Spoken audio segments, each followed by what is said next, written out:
Hello friends, welcome to the new episode of my channel I Prince. এবং আজ একটা এমন টপিক নিয়ে কথা বলবো, যেরকম টপিক নিয়ে কথা আমি খুব একটা বলি না, কিন্তু আজকে মনে হলো এই ব্যাপারটা নিয়ে আলোচনা করা দরকার। এবং আই থিঙ্ক এটা আমি করছি মূলত জিদ্দার ভালোর জন্যই, যাতে জিদ্দা ব্যাপারটা বোঝে, জিদ্দা ব্যাপারটা নিয়ে সিরিয়াস হয়। এবং আমার মনে হয় অনেক ফ্যান্সরাও, যারা জিদ্দার ফ্যান্স, যারা ট্রাইহার্ড ফ্যান, তারা আমার সঙ্গে কোথাও গিয়ে একমত হবে। এবং আমার মনে হলো এই টপিকটা আলোচনা করা খুব দরকার, সবারই এই ব্যাপারটা নিয়ে কথা বলা দরকার, যে কারণেই বলছি। আমরা যদি বক্স অফিসটা সরিয়ে রাখি, বক্স অফিস কারোর কখনো ভালো যাবে, কারোর কখনো খারাপ যাবে, সেটাই সবসময় হয়ে এসছে। আজকে দেবদারও মোটামুটি 2014, 15, 16 টাইমে বক্স অফিস খুব যে ভালো যাচ্ছিল তা নয়। এখন দেবদা আবার সেরার পর্যায়ে রয়েছে, তেমন ভাবে জিদ্দারা এখন বক্স অফিস খারাপ যাচ্ছে আমি বলবো না। 2017, 18 এরকম, 2018, 19, 20 এরম টাইমের থেকে এখন 23, 24-এ যদি করা ধরি, বক্স অফিস আগের থেকে অনেক অনেক বেটার যাচ্ছে। হ্যাঁ, এটা ঠিক যে দেব এখন যে বক্স অফিসটা দিচ্ছে, সেই বক্স অফিসটা হয়তো হচ্ছে না, কিন্তু মাস জায়গাতে, কমার্শিয়াল জোনে যে অবস্থা ছিল, সেই জায়গাটাকে যথেষ্ট ভালো একটা বিজনেস জিতে নিজের জায়গা থেকে দিয়েছে। এটা আমরা কেউ অস্বীকার করতে পারবো না। প্লাস খাকিদা বেঙ্গল চ্যাপ্টার তো সবসময় আলোচনার মধ্যে থাকবে, এটা আমরা জানি। কিন্তু একটা জায়গাতে জিদ্দাকে কেউ হারাতে পারতো না, কেউ হারাতে পারতো না। আমি প্রত্যেকের নাম এক এক করে বলেই কথাটা বলছি, যে জিদ্দা একটা জায়গাতে সেরা জায়গায় ছিল, সেটা হচ্ছে সোশ্যাল মিডিয়াতে। সোশ্যাল মিডিয়ায় কিন্তু জিদ্দার হাইপ, আমরা সবসময় গর্ববোধ করে বলতাম যে এই লোকটাকে সোশ্যাল মিডিয়াতে কেউ হারাতে পারবে না। একটা টাইমে কিন্তু আহ, মানে দেবদা জিদ্দার থেকে সোশ্যাল মিডিয়াতে অনেকটা এগিয়ে গেছিল। তুমি যদি দেখো 2002 থেকে 2006 অব্দি, তখন জিদ্দার রাজত্ব ছিল। জিদ্দা তখন one and only king Bangla industry. সেই সময় দাঁড়িয়ে দেখতে গেলে যা বক্স অফিস দিচ্ছিল ব্যাক টু ব্যাক, তখন দেব ছাড়া, মানে সরি, জিদ্দা ছাড়া আর কোনো ভরসাই ছিল না। তারপরে একটা জিনিস লক্ষ্য করে যদি দেখা যায়, 2008, 2009 টাইমের সময় থেকে আস্তে আস্তে সোশ্যাল মিডিয়া, চারপাশে হিরোইজমের ধরন আস্তে আস্তে পাল্টাতে থাকে। আমাদের ইন্ডাস্ট্রিতে দেব আসে, যে এমন একটা হিরো, যে ধরনের হিরো বাংলা ইন্ডাস্ট্রিতে কখনো আসেনি, যে নাচতে পারে। জিদ্দাও ভালো নাচতো, আমি খারাপ নাচতো বলছি না, কিন্তু জিদ্দা হয়তো বুমবাজার থেকে ভালো নাচতো, কিন্তু জিদ্দা বেস্ট ড্যান্সার তখন অব্দি ছিল না। নাচের দিক থেকে তখন দেব ওয়ান অ্যান্ড অনলি কিং ছিল, নাচ যা করতো যে লেভেলে।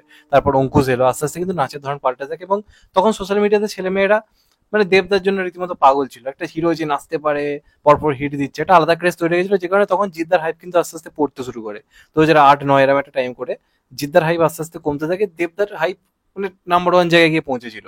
তখন কিন্তু জিদ্দার হাইপ পড়তে থাকে। তো তখন জিদ্দা একটা গ্যাপ নেয়।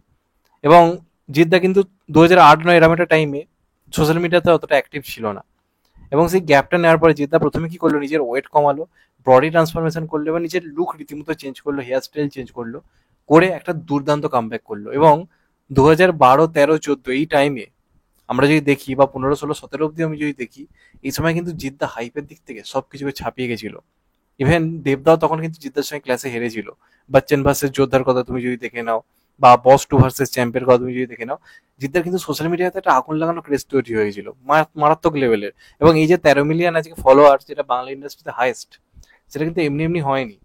হওয়ার কারণ হচ্ছে এটাই, জিদ্দার ক্রেজটা অন্য লেভেলের ছিল। একটা আওয়ারা এসে গিয়ে, বা একটা ফাইটার, একটা জোস, একটা 100% লেভেল এগুলো এসে গিয়ে জিদ্দার ক্রেজটা অন্য লেভেলে পৌঁছে গেছিল, যেটা কিন্তু সেই 2002, 2003, 2004 ক্রেজের থেকেও বেশি। এবং ওই সময় দাঁড়িয়ে আস্তে আস্তে জিদ্দা দেবদার অনেক আগে ইন্ডাস্ট্রিতে এসে ব্যাকডেটেড থেকেও যে কিন্তু ট্রান্সফার করেছে, কিন্তু দেবের সব থেকে বড় প্রতিপক্ষ হয়ে ওঠে, এবং দেবদাকে ছাপিয়ে যায় সোশ্যাল মিডিয়ার দিক থেকে শুধু নয়, বক্স অফিস সব দিক থেকেই। তখন একটা ঝড় শুরু হয় জিদ্দার। কিন্তু প্রবলেম হয়ে যায় তারপরে বক্স অফিসের দিক থেকে, যেখানে আবার দেবের বক্স অফিসে একটা পরিবর্তন আসে। আমি সাঁঝবাতির সময়ের কথা বলছি, আমি তার পরবর্তীতে গোলন্দাজ এই সময়ের কথা যদি বলি, জিদ্দা আস্তে আস্তে বক্স অফিসে পিছিয়ে যায়। কিন্তু সোশ্যাল মিডিয়া হাইপে কিন্তু জিৎ তখনও কিন্তু কিং ছিল। তুমি রাবণের ট্রেলারে ভিউজ দেখো, রাবণের বিভিন্ন ছবিতে ভিউজ দেখো, অন্য লেভেলে ছিল। সেখানে কিন্তু দেবদার ট্রেলারে ভিউজ, বা আমি যদি দেখি দেবদা ফেসবুকে ছবি ছাড়লে যে ভিউজ আছে, সেগুলো তুলনামূলকভাবে কম ছিল। কিন্তু আজকের দিনে দাঁড়িয়ে যে রিচটা জিদ্দা পেতো, সেই রিচটা এখন দেবদা পাচ্ছে। দেবদা ধূমকেতু রিলেটেড তুমি পোস্টগুলো দেখো, বা প্রজাপতি রিলেটেড পোস্টগুলো তুমি দেখো, এমনকি কদিন আগে অব্দি দেবদা নিজের বডি ফটির যে ছবিগুলো ছাড়ছিল, এক একটাতে 8 লক্ষ, 9 লক্ষ, 1 লক্ষ, 1.5 লক্ষ, 2 লক্ষ করে লাইকস পড়েছে, রিয়াক্ট, যেটা রেকর্ড ব্রেকিং।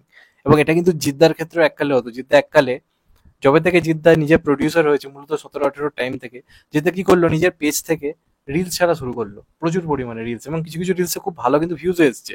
100 মিলিয়ন একটা ভিউজ না সম্ভবত, 29 মিলিয়ন না 34 মিলিয়ন, এরকম ধরনের ভিউজ আমি দেখেছি। সেই ভিউজের ফলে ফলোয়ার্স বেড়েছে, একদমই ঠিক কথা। কিন্তু যারা জিদ্দার জন্য পেজটাতে ওয়েট করতো, রেদার দ্যান রিলস দেখার জন্য, সেই অডিয়েন্সটা কিন্তু আস্তে আস্তে কমতে থাকে।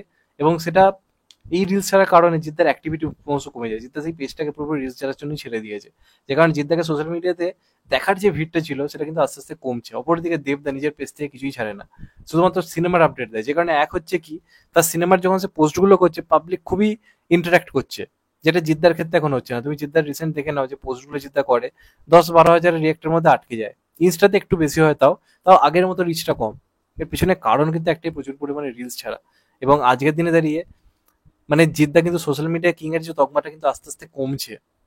ইন ফিউচার হতে পারে একটা লায়ন এলে বা একটা কেউ বলে ডাকাত, কেউ বলে বিপ্লবী এলে হয়তো সোশ্যাল মিডিয়াতে আবার ঝড় উঠবে, কিন্তু চেঙ্গিস বা রাবণের সময় যে ক্রেজটা ছিল, এই যে এতটা গ্যাপ নিল এবং সেই গ্যাপের ফলে যে পুরোপুরি সোশ্যাল মিডিয়া থেকে দূরে সরে গেল, সেটা কিন্তু ক্রমশ মানে সোশ্যাল মিডিয়াতে কিন্তু দেবদা রীতিমতো অন্য জায়গাতে পৌঁছে যাচ্ছে। জিৎ, যাকে সোশ্যাল মিডিয়া কিং বলা হতো, সে কিন্তু আস্তে আস্তে ক্রমশ পিছিয়ে পড়ছে।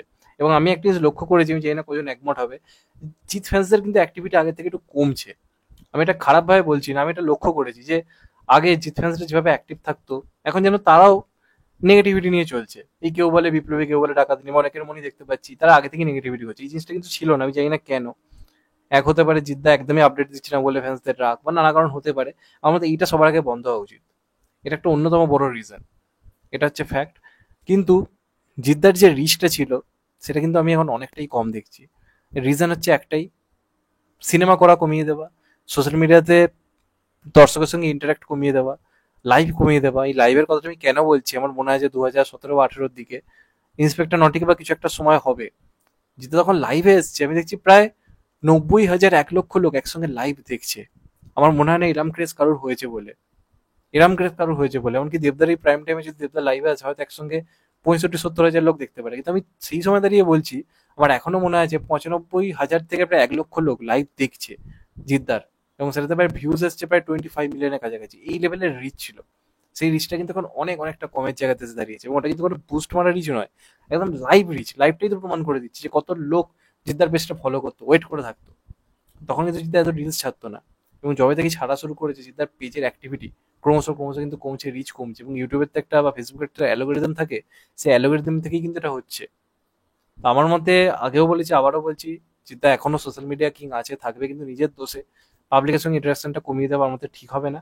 জিদ্দা নিজের পেজ থেকে প্রায়শই আপডেট দিকে, আজকে ধরো দেবদা প্রজাপতি 2 আনছে, লন্ডনে গেছে, সে তো নাই কোনো পোস্ট করতে পারতো, এই ছবিগুলো কি এমনি এমনি ছাড়ছে, এটা একটা প্রজাপতি প্রমোশন হয়ে যাচ্ছে।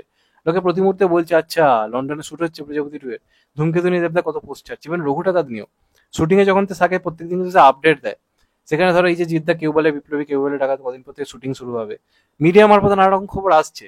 কিন্তু যার কাছে রিচ বেশি, তার কাছ থেকে তো খবরগুলো আসতে হবে, তার কাছ থেকে কোনো খবর নেই।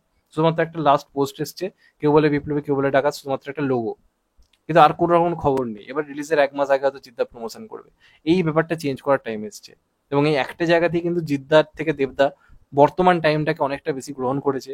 বর্তমান টাইমে মানুষ সোশ্যাল মিডিয়া, ফেসবুকে অনেক বেশি অ্যাক্টিভ, সেটাকে কিন্তু কাজে লাগাচ্ছে। প্লাস যখন আবার খাদানের মতো সিনেমা করছে, দর্শকের মাঝেও আসছে। এই ব্যাপারটা কিন্তু দেবদাকে খানিকটা পিছিয়ে রাখলো। আজ কিন্তু দেবদা জিদ্দা থেকে এগিয়ে যাচ্ছে, জিদ্দা এগিয়ে থেকেও আস্তে আস্তে কিন্তু পিছিয়ে আসছে। এটা আমার কোথাও গিয়ে মনে হয়। তো এটা কোনো রাগারাগির ব্যাপার নয়, এটা আমার মনে হয় সবার থেকে কিছু কিছু শেখার রয়েছে। দেবদার থেকেও জিদ্দার অনেক কিছু শেখার রয়েছে, জিদ্দার থেকেও দেবদার অনেক কিছু শেখার রয়েছে। যত আমরা একে অপরের থেকে শিখতে পারবো, তত আমাদেরই লাভ হবে। তো এটা কোনো সমালোচনা নয় বা কোনো কিছু করা নয়। আমার মনে হয় এই ব্যাপারটা ভাবা দরকার, কারণ জিদ্দা সোশ্যাল মিডিয়া কিং ভাই, জিদ্দাকে সোশ্যাল মিডিয়াতে হারানো যেত না। কিন্তু আজকে তার ছবিতে বা সবকিছুতে রিচ কমছে কেন, সেটা নিয়েও তো আলোচনা দরকার। মানুষের ভুলটা ধরিয়ে দিলে সে কিন্তু নিজের ভুলটাকে শুধরে নিজের উন্নতি করার চেষ্টা করবে। জিদ্দাকে আমরা শেখানোর কেউ নই, কিন্তু তা সত্ত্বেও আমার মনে হলো একজন দর্শক হিসেবে ব্যাপারটা নিয়ে আলোচনা করা দরকার। এবং এই কারণে কিন্তু দেবদা সোশ্যাল মিডিয়াতে পুরো ছিনিয়ে নিচ্ছে। জিদ্দা কিন্তু পুরোপুরি অ্যাক্টিভ না থেকে নিজে কিন্তু আস্তে আস্তে পিছিয়ে ফেলছে, এবং সময়ের সঙ্গে সঙ্গে কিন্তু একটু হলেও পিছিয়ে পড়ছে, যেটা এগিয়ে ছিল সে। তো যাই হোক, এটা নিয়ে তোমাদের মতামত জানি, আমি জাস্ট আমার মতামতটা দিলাম। চ্যানেলটা নতুন হলে চ্যানেলটা সাবস্ক্রাইব করে দিও and get the bell icon. ভালো থেকো সবাই, টেক কেয়ার, নমস্কার। আবার দেখা হবে, এখন তো বাই। সবাই ভালো থেকো, সুস্থ থেকো, নমস্কার, টেক কেয়ার, আবার দেখা হবে। ভালো থেকো সবাই, টেক কেয়ার।